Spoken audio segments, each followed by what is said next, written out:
Okay, so now we've got ReWire set up in a basic way. Currently, I've got one instrument which is a subtractor. It's playing through record, and we can see that when we go back through Logic, we're actually getting an audio input in through ReWire. So this is very nice. Now, you could then just stop there, and you could start using ReWire, and you could start using the reason sequences. And by that, what I mean is, you could have... You can see that it started recording over there. You know, I could use the reason sequencer, and I could stop, and then I would have a, I could use that, and I could use the reason sequences. Now, I'm assuming that people aren't really going to want to do that, and I don't ever do that because the reason sequences, I hate them. I think they're very clunky, and they are a bit. Some stuff about it's good, which I might show you at some point, but. It's a bit of an old school type thing. The automation is actually really good, and I'll show you some stuff at some point about automation. But this is the point, right? ReWire means that you can use Reason purely as like an external sound module.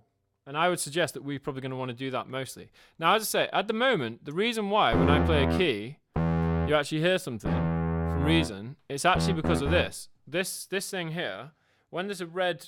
This is the subtractor. When the actual red icon is around here, it means that it's accepting MIDI input from what I play. Now, if I click off here, it won't do anything, right? It will stop playing the subtractor. And that's actually what I want. Because if you don't do that, so you have to make sure you do this as well, right? If you don't do that, you're going to double trigger notes. And when you record, you're going to record in Reason and Logic at the same time. And that's not actually what you want, yeah? You want to record in Logic. Now, I'll show you the second part of ReWire. So this is just all that this video is about. When you go into Logic and you go like this and go new track, right? You've all done that before, yeah? Mostly, you probably use audio software instrument, yeah?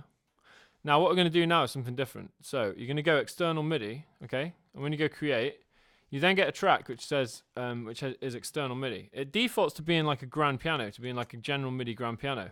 You don't want it like that, but what you want to do is look over here. What you'll notice is that under all this, it's defaulting to GM device. You don't want that. You want it to default back to record. And what you'll find is everything that you've added in record will appear down here, right? So you see the subtractor.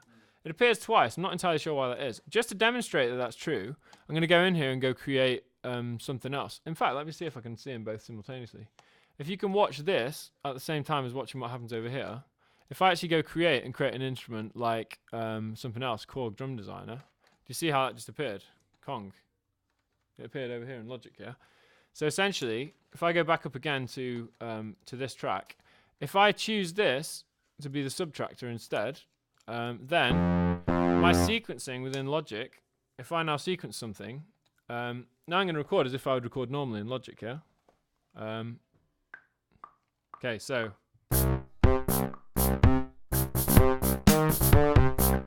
Oh wait, I'll tell you what, it's the one thing that's going wrong. Can anyone figure out what was going wrong? Now, can anyone see why it was going weird? Now, did you hear that when I was playing it was playing two things at the same time, yeah? Why was that? You selected both of the pads. Well, actually, I had Logic selected on the subtractor track, but this, because when I created this instrument in Reason, it selected it red, what I really need to do is get rid of that, so unselect it. So when I play now, it's only doing the bass line. So actually, I'm going to delete what I just did, and let's do something else. But as I record, so you know.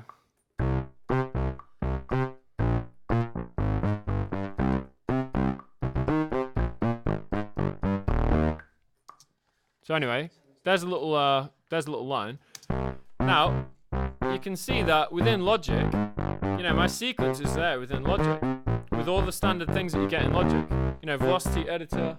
And if I wanted also, I could quantize, I could get all this and I could do I could do a 16th quantize, and it would do all these standard editing things within Logic are able to do, including velocity editing. But you can see that as you go to record, it's actually triggering the sound, it's actually triggering the subtractor. And also, if I wanted, then I could keep this going, and I could come here and I could mess with the filters.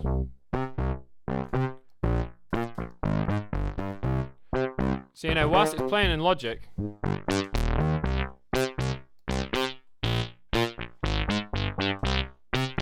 I can come and mess about with it in Reason and actually mix it in Reason at the same time. just to say, you'll notice, of course, all the stuff we were talking about yesterday with ADSR and filters and stuff, it's all there. And so straight away, I could start messing with that a little bit.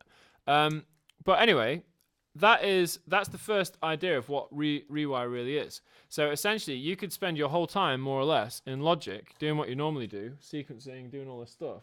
But you have a whole new world of sounds available to your fingertips at, as reason sounds within Logic. That's what ReWire is. And just to say, for example, if I wanted to then create a Logic sound, which I'm used to and I quite like, say I want to create a Logic instrument like Ultrabeat. So then I could if I like my Reason bass synth, but I like my Ultrabeat drums. Do you like bass again? Say that again. That bass drum. This is it. That was it there. I'm just going to do something as well, just to make sure it records onto the video.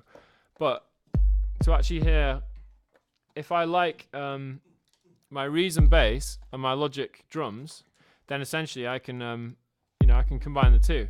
So I can now have, with my piece now, I can have like.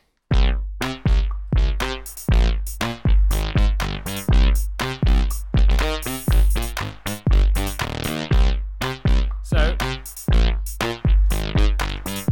I've now got a track which is a combination between the two different softwares. And I have said the whole idea of ReWire in the first place is to get the best of both worlds, to use the Reason sounds and the Logic sounds, combine them together, and make it all sound sweet. Yeah. So that's the second stage. Okay, I'm gonna stop that one there.